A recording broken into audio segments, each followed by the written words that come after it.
Hello everyone, Simon Bard here, and welcome to a new movie review.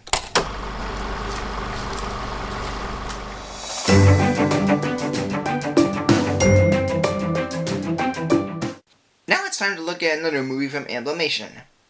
And this is not only the first one they made, but it's also the first one I saw of this franchise, which is An American Tail, Fievel Goes West. The Moskowitz family have been living in New York City for quite some time. But due to very limited resources to live on, the family lives in the alleys of the city, wishing and hoping for a better life and more opportunity elsewhere. But when cats come to attack the mice of the city and force them into the sewers, the mice in the Moskowitz family come across a cowboy mouse who's giving away train tickets to the west side of America in a place called Green River, where cats and mice live in harmony. But while on the train, Fievel discovers a plan devised by Cattle Wall, who of course puppeteered the cowboy mouse and led the cat attack, to have the cats be nice to the mice, only to trick them into a giant mousetrap and turn them into mouse burgers. But when Fievel is found, he's tossed overboard by one of Wall's henchmen, and Fievel is left in the desert, traveling to find Green River. Of course he makes it, but no one believes him when he tells the truth. And in order to save his kind, Fievel teams up with the sheriff of Green River, Wiley Burp, and Tiger, who's been traveling across America to find Fievel, only to become a god to some Native American mice. Like I said, this was the first American Tail movie I've seen, and I happen to enjoy it. But looking back on after watching the original, it doesn't quite hold up that well. But it's still enjoyable. There are moments that are similar to the original, yet it also kind of repeats itself. The first 30 or 40 minutes is like the original, but there's one or two things that make it different from the first film. Like when Fievel goes overboard. In this film, it's the spider that causes it to happen, which makes Fievel a little more smarter than just tossing his hat out on docks just to see the fish, which results in him getting tossed out to sea. The mice run from danger in the beginning, the main villain has an insect as a sidekick, Fievel goes into a cat's mouth, and Fievel comes across scary moment after scary moment. Yet it's pretty brief in this film.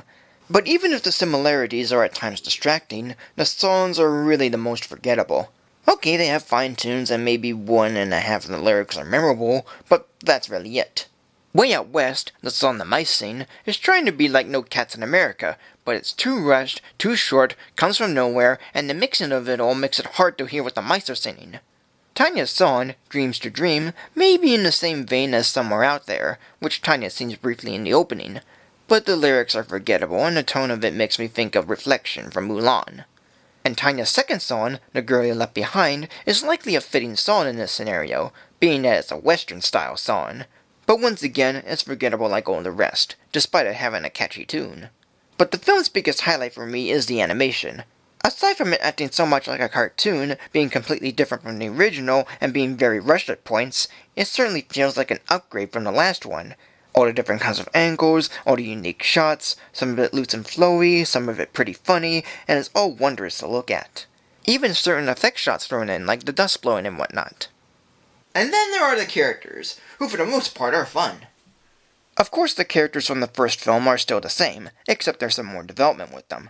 Tanya wants to be a singer, yet has trouble pleasing folks, and when she does get recognized, she goes through the tropes of many first-timers on stage. Fievel has some imagination to himself, and even at times learns from his mistakes and stands up for himself. But he does become scared a few times, so he's still about the same as before. And at least he screams like a mouse, and his own hat becomes a cowboy hat too. Tiger has become more of the comic relief, and gets more and more into trouble as the film moves on. But some of the scenes with him are kind of funny, and he's used more in this film, so it's pretty much alright. Miss Kitty, who's Tiger's girlfriend, I think, and voiced by the actress who was the ex-wife of Steven Spielberg and the singing voice of Jessica Rabbit, is not too bad of a new character. She has an interest for Tiger, yet she's looking for a cat who's more like a dog, even though Tiger hates dogs and is afraid of them.